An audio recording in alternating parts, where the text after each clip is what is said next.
Imagine a world where the king's word was law, where justice was whatever the ruler said it was, and where your fate could change at the whim of a single man.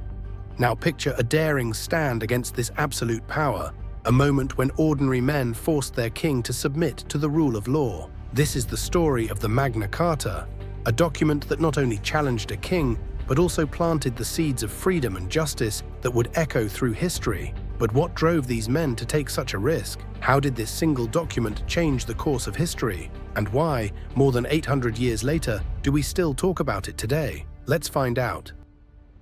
Before we begin our story, take a look at these 3 focus questions. Use them to guide your understanding. Question 1. What circumstances led to the creation of the Magna Carta in 1215? Question 2. How did the Magna Carta challenge the absolute power of the king? Question 3. In what ways did the Magna Carta lay the foundation for individual rights and limited government? I will show you the questions again, providing you with the context for responding to each. Are you ready? In the year 1215, England was a land of turmoil. King John, a ruler often remembered as one of the worst kings in English history, was at the heart of it all. His reign was marked by military failures, heavy taxation, and a blatant disregard for the customs that had long governed the relationship between the monarchy and its subjects. But what truly ignited the spark that led to the creation of the Magna Carta was a combination of desperation and defiance, 2 forces that, when combined, have often led to some of history's most significant moments. King John's troubles began long before 1215. His reign was plagued by military disasters, most notably the loss of Normandy to the French in 1204. This defeat was a massive blow to his prestige and the English crown. To finance his efforts to reclaim these lands, John imposed heavy taxes on his barons, the powerful landowners who, in theory, were his loyal supporters. But loyalty has its limits, especially when the burden of war falls disproportionately on those who are already stretched thin. The barons were not just concerned about the financial strain, they were also angered by John's arbitrary use of power. He would demand payments from them, sometimes for trivial reasons, and if they refused, he would seize their lands or imprison them without any formal trial. The justice system under John was a mockery. His courts were instruments of his will rather than institutions of fairness. The barons' discontent simmered, but it would soon reach a boiling point. In 1214, John's military campaign to retake Normandy ended in disaster at the Battle of Bouvines. The defeat was humiliating, and the financial strain on England became unbearable. John returned to a kingdom on the brink of rebellion. The barons, led by Robert Fitzwalter and a group of other powerful nobles, saw an opportunity to challenge the king's authority. They demanded that John recognize their rights and adhere to the customs that his predecessors had respected. When John refused, the barons took drastic action. In May 1215, the barons, supported by the City of London, took up arms against the king. They captured London and forced John into negotiations. The result of these negotiations was a document that would become known as the Magna Carta, or Great Charter. But what made this document so extraordinary was not just its content, but the fact that it existed at all, a written agreement that even the king could not violate. The Magna Carta was revolutionary in its assertion that the king was not above the law. One of the most famous clauses, Clause 39, stated, "No free man shall be seized or imprisoned, or stripped of his rights or possessions, or outlawed or exiled, or deprived of his standing in any other way, nor will we proceed with force against him, or send others to do so, except by the lawful judgment of his equals, or by the law of the land." This was a direct challenge to John's arbitrary rule. It established that the king could not simply act on his whims. His actions had to be governed by law. From this clause, we derive several important rights that will influence the history of England and later the American colonies. First, we have the right to due process. The idea that no person can be deprived of life, liberty, or property without proper legal procedures stems directly from this clause.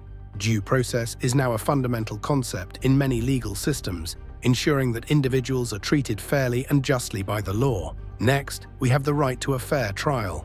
Clause 39 introduced the notion that a person cannot be punished or penalized without a trial by their peers or according to the law of the land. This has evolved into the right to a fair trial, including the right to be judged by an impartial jury. We also see a precursor to the right of habeas corpus, the principle that a person can challenge unlawful detention through a writ of habeas corpus is closely related to Clause 39. Habeas corpus requires that a person be brought before a court to determine if their detention is lawful, a direct descendant of the Magna Carta's protection against unlawful imprisonment. We also see equality before the law. The phrase lawful judgment of his equals can be seen as an early expression of the idea that all people are equal before the law, meaning that laws must be applied equally and fairly to all individuals, regardless of status. But the Magna Carta didn't just limit the king's power, it also laid the groundwork for what we now recognize as the rule of law, a concept that has become a cornerstone of modern democracies.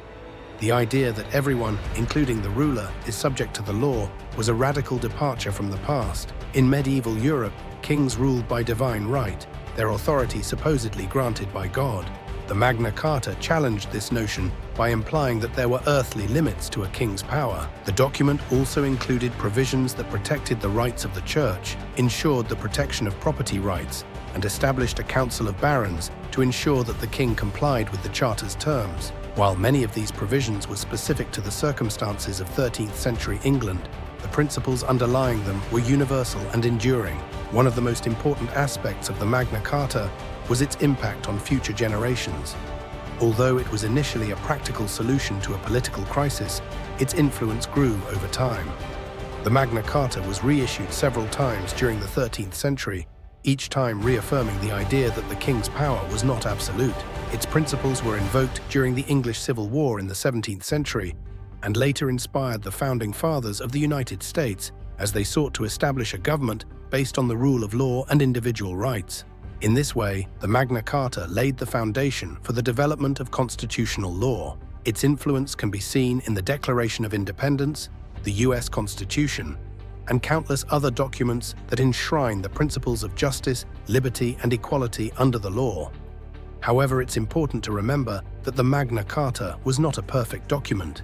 It was a product of its time, and many of its provisions were concerned with the rights of the barons rather than the common people. But its legacy lies in the fact that it introduced the idea that the law is a powerful tool for protecting the rights of individuals against the abuses of power. It showed that even the most powerful rulers could be held accountable, and that justice was not a privilege of the few, but a right of all. The story of the Magna Carta is not just about a piece of parchment. It's about the enduring struggle for justice and the rule of law. It's a story that has echoed through the centuries, influencing countless legal systems and inspiring those who fight for freedom and fairness. The Magna Carta was the first step on a long journey towards the protection of individual rights, a journey that continues to this day. As we reflect on the Magna Carta, we should consider its relevance in our own time. The principles it established are still vital in today's world, where the rule of law is often challenged and the rights of individuals can be easily threatened. The Magna Carta reminds us that the fight for justice and liberty is ongoing, and that the rule of law is the foundation upon which a fair and just society is built. The Magna Carta was just the beginning, a spark that ignited the long and continuing struggle for justice, liberty, and the rule of law. But what happened next? How did these ideas take root and spread across centuries and continents? When you click on our next video, we'll explore the Mayflower Compact, a moment when a group of settlers, far from the reach of any king, made a bold decision to govern themselves. This was another step forward in the journey towards self-governance and the protection of individual rights. Thank you for watching. At the Civics Academy, we're here to help you become the best teacher for your children, fostering civic virtue, civic knowledge, and civic engagement right at home. Don't forget to check out the description below for a link to our free Parent's Guide to Teaching Civic Virtue at Home, along with other valuable resources from the Civics Academy. We're excited to support you on this important journey. If you enjoyed this video, hit like and subscribe. This will help our channel grow so we can continue to bring you the best stories and document analysis online. Then click on the notification bell so you know when we will upload new videos. See you next time.